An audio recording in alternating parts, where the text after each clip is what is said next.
Allez, on va regarder ensemble comment calculer les limites de suites arithmétiques, c'est-à-dire les suites les plus simples.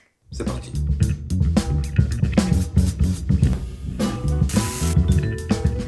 Pour calculer les limites des suites arithmétiques, on va voir qu'il y a quelque chose à apprendre par cœur, mais moi j'aimerais bien que vous raisonniez par vous-même plutôt que d'apprendre par cœur le tableau. Prenons la première.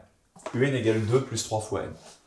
Vous êtes parfaitement habilité maintenant à reconnaître que quand j'écris un égale 2 plus 3 fois n, vous reconnaissez quelque chose de la forme un égale u0 plus r fois n, donc vous savez que c'est une suite arithmétique. Qu'est-ce que ça veut dire la limite? La limite, ça veut dire comment va se comporter ma suite quand n devient infiniment grand. D'accord? Par exemple, quand n est plus grand que 1 milliard, que 1000 milliards, et plus grand que tout ce que vous pouvez imaginer. Alors, si n devient infiniment grand, qu'est-ce qu'il arrive à 3 fois n? Ben, si n est infiniment grand, 3 fois n, ça vaut 3 fois l'infini. Sauf que 3 fois l'infini, ben, c'est toujours l'infini. Donc si j'ai n qui tend vers l'infini, 3 fois n, ça tend vers l'infini aussi. Et maintenant, j'ai un nombre qui est infiniment grand et j'y ajoute 2.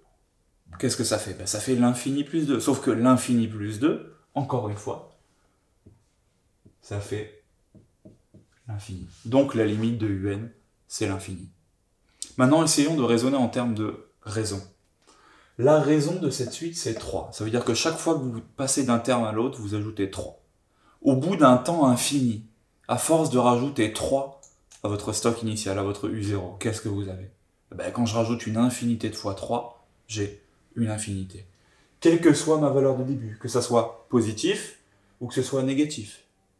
D'accord? Si j'avais moins 2 plus 3 fois n, ça veut dire que je pars de moins 2, puis je rajoute 3, puis je rajoute 3, puis je rajoute 3, puis je rajoute 3, puis je rajoute 3, une infinité de fois. Je me retomberai toujours sur plus l'infini. Donc la règle, avec les suites arithmétiques, c'est que si la raison est positive, c'est-à-dire si j'ajoute quelque chose de positif à chaque fois, ma limite, ça sera forcément plus l'infini. Si ma raison est négative, c'est-à-dire si j'enlève quelque chose à chaque fois, ma limite, ça sera forcément l'infini, mais en bas, donc moins l'infini. Ok? Reprenons cet exemple-là avec les deux méthodes. Donc n devient infiniment grand. Qu'est-ce qui se passe si je fais moins 3 fois 1 milliard? Ben, moins 3 fois 1 milliard, ça me fait moins 3 milliards. Donc moins 3 fois l'infini, ça me fait moins 3 fois l'infini. Mais moins 3 fois l'infini, c'est juste moins l'infini. C'est moins infiniment petit. Donc tout ça, ce moins 3 fois n, ça tend vers moins l'infini. Qu'est-ce qui se passe si je fais moins 2 moins l'infini? Ben, je pars de moins 2, je descends infiniment bas, je me retrouve à moins l'infini. Donc on a encore cette règle que quand la raison est positive, ça fait plus l'infini, quand la raison est négative, ça fait moins l'infini. Cette suite-là, la raison c'est moins 3, j'ai pas besoin de réfléchir plus que ça. Moins l'infini, car R est négatif.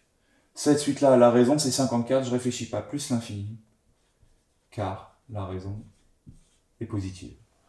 On vous a mis ça sur le tableau à côté, fichez-le au cas où, mais entraînez-vous à réfléchir à ces histoires de qu'est-ce qui se passe quand n devient très grand et que je multiplie par moins 3, quand je divise par 3, enfin ce genre de réflexion-là. Allez, à vous de jouer, on vous en a mis en dessous.